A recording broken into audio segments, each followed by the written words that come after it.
Good morning. Good morning, everyone. Welcome to this international conference on legal responses to climate change and biodiversity loss. And let me start by thanking all of you for being here today.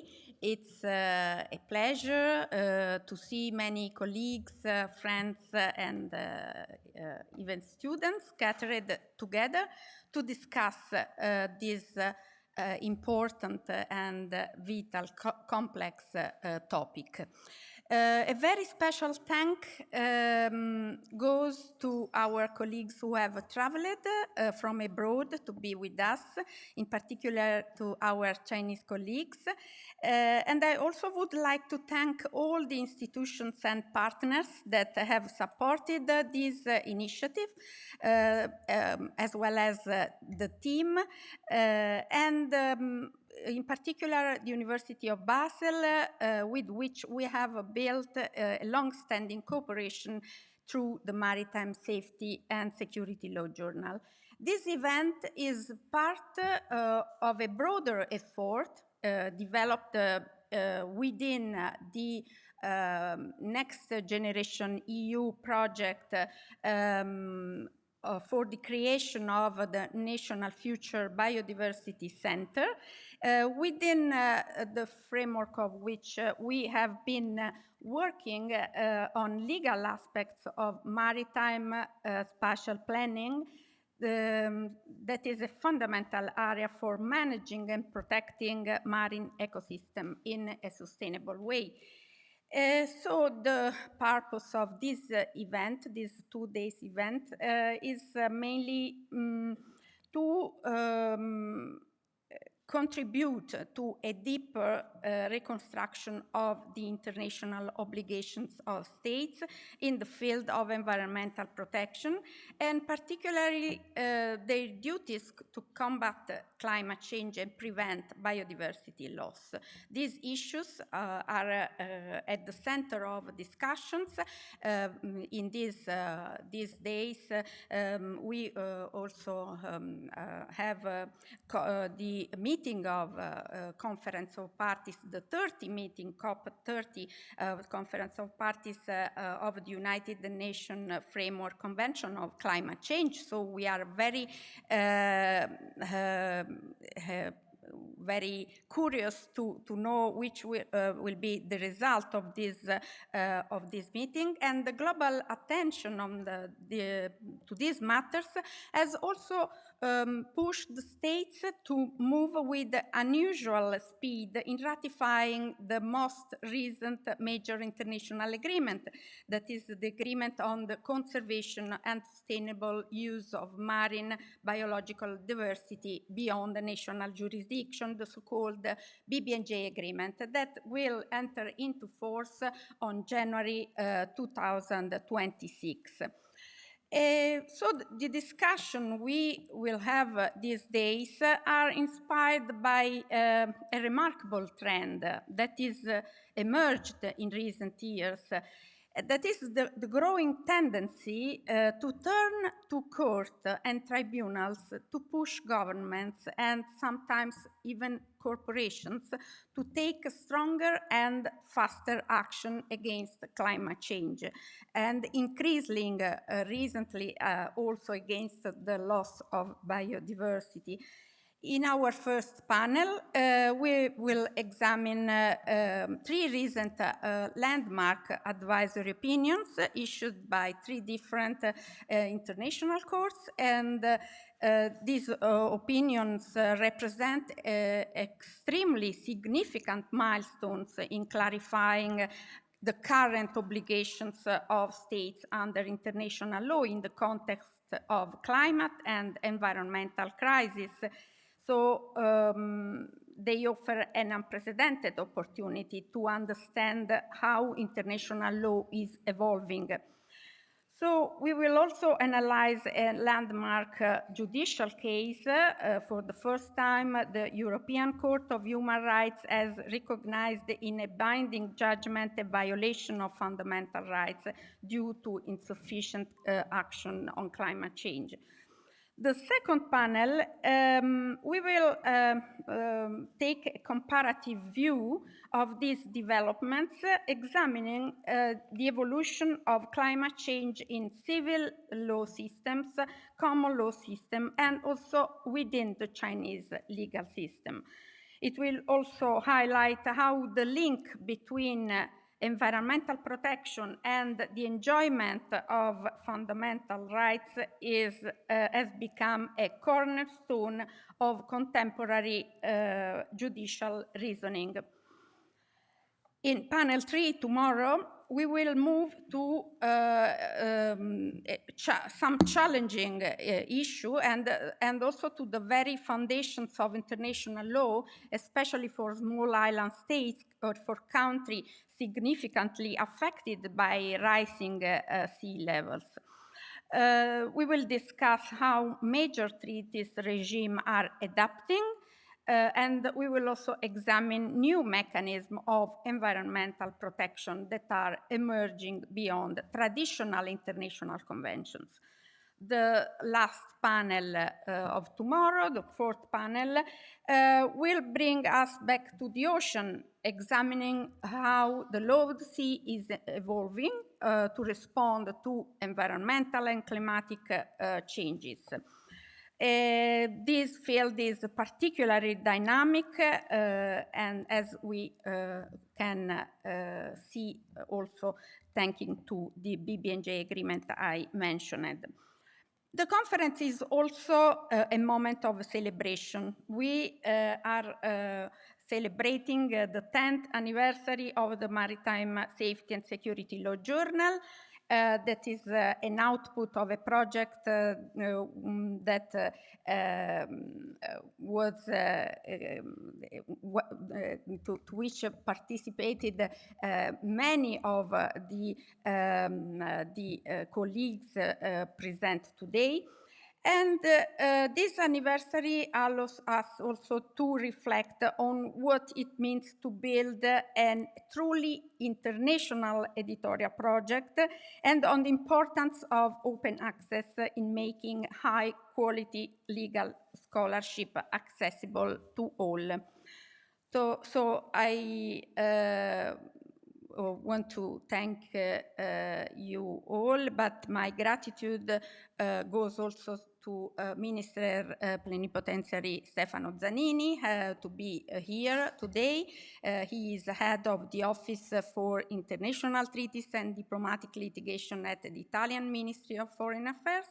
And I immediately give him the floor to start our conference. Thank you so much.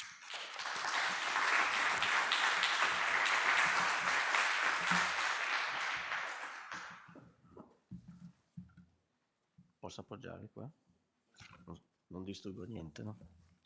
No, thank you, Dr. Andreone, and thank you in particular for involving me in this very important event on a topic that is really crucial for the international community, but for us as human beings. I mean, the future of the planet is also depending on how we tackle some key political and legal issues. And so a discussion like that is really very important, and thank you for involving me. And I'm very honored and pleased to be with this distinguished guest from the courts, which are very important also in this field, but also distinguished academic and colleagues from embassies. The topic, legal responses to climate change and biodiversity laws. It's clear that there is a change of attitude in the international community. I mean, you mentioned, Dr. Andreone, the two advisory opinions that set clearly some principles and identify norms that bind the states and international community when it comes to protecting the environment and prevent the effects of climate change. I personally think that the two advisory opinions by ITLOS and the ICJ are a clear landmark because for the first time, probably, and in particular I refer to the ICJ advisory opinion, they outline a complete set of reference, legal reference, to the actions and measures that have to be taken by the international community and by the states that have a legal obligation as identified by the court. Having a legal framework is very important because preventing the adverse effects of climate change needs legal cooperation within the international community and between states. And having a set of norms identified by the court makes the job, in theory, easier for states. We, as Italy, we intervene in the ITROS case with Professor Virzo. We had the pleasure to speak in front of the court, outlining some principles and stressing in particular the issue of due diligence of states. And also it was important that the European Union intervene as a union in the ICJ case. We also made a contribution stressing some principles that we think are important. And the European Union made an intervention that I think was helpful to the court, setting out some best practice and some key principles that already are enshrined in the European legislation. The advisory opinion takes note of that, and that was very important. So what happens now? We know what we have to do, what we must do. It's up to the international community. Now the states have some clear reference to act forward. It's a matter of political will, evidently. There are good signs, of course. There are differences, but also there are good signs of the goodwill to pursue what the two courts have clearly outlined. I'm relatively optimistic. Also because apart from the legal considerations, there is an economic and financial considerations. I think more and more states are aware that having environmentally sound policies has also a good return in terms of economy, employment, social effects, and reduction of costs deriving from social isolations and so there is good reason to be relatively optimistic. So thank you very much. I apologize in advance. I cannot follow the four very interesting panels. I hope there will be some. In the ministry, we used to have reports on what happens in a meeting or discussion. I hope there will be some publication or some sort of report for us to be acquainted with what is discussed here. Thank you for your attention.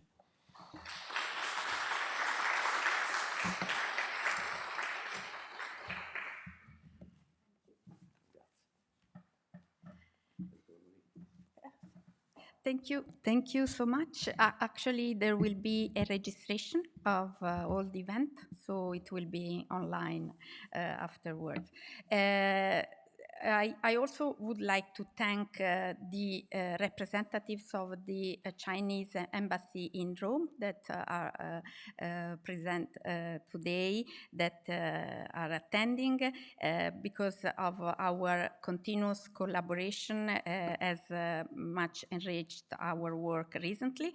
And unfortunately, Professor Capasso, the director of the Department of Human and Social Sciences, is late because of a problem on train connection from Naples to Rome.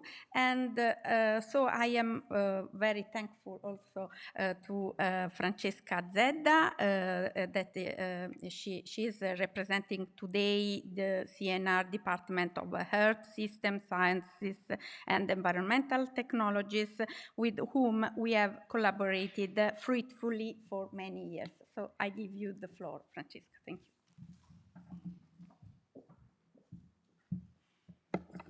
Morning, everyone, and thank you for the warm introduction, Dr. Andreone, and for inviting our department to join this important dialogue. Actually, the program of this event addresses the very pillar of our research, such as the connection between biodiversity, climate, cryosphere, and the impact of human activities on these systems. As it is universally known, our country stands out in Europe as a biodiversity hotspot with an extraordinary number of endemic species and a remarkable variety of landscapes, from mountains to seas through habitat found nowhere else in the world. The effects of climate change are eroding ecosystems' resilience in these regions, acting as a critical warning at a planetary scale. Protecting them, though, it's not only a scientific challenge, but it is also a moral imperative for all of us. When biodiversity was enshrined in the Italian constitution, it was more than a symbolic gesture, obviously.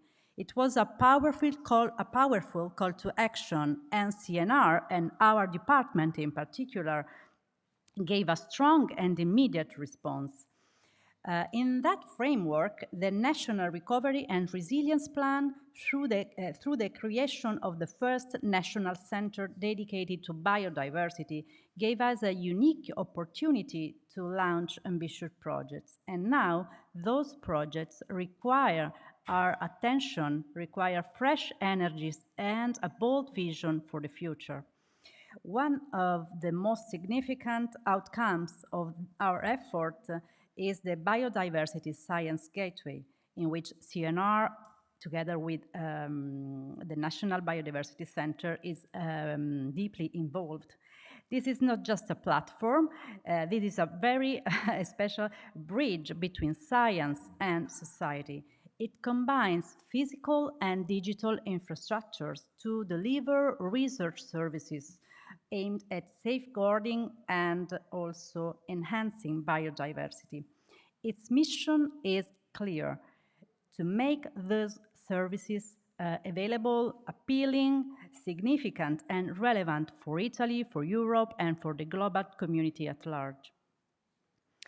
Looking ahead, the challenges are immense, are huge, and we are expected to continue the cultural transformation inspired by the Gateway, a transformation that redefines biodiversity as a central value in our policies, our economies, our daily lives.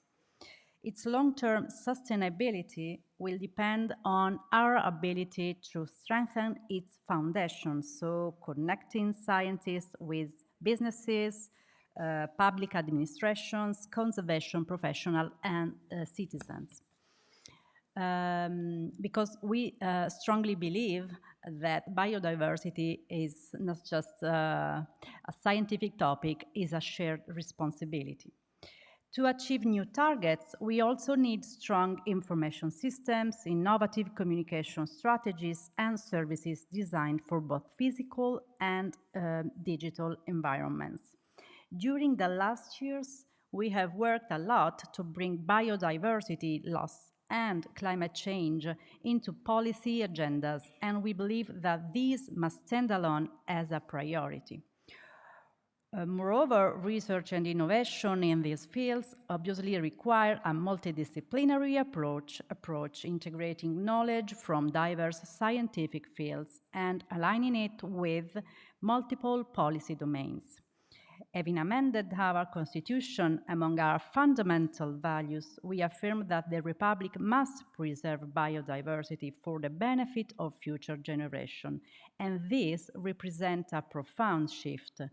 A shift that we hope will lead to greater integration of competencies across ministries and foster inclusive dialogue with stakeholders from all sectors. As a department, we are working closely with institutions at a national and also international level on multiple fronts to advance this commitment. Just to conclude my brief contribution to this dialogue, I can say that the road ahead is obviously challenging, but it's also full of opportunity if we remember that biodiversity is something not just to be protected, but it is something to be celebrated as the very foundation life on Earth. Thank you very much.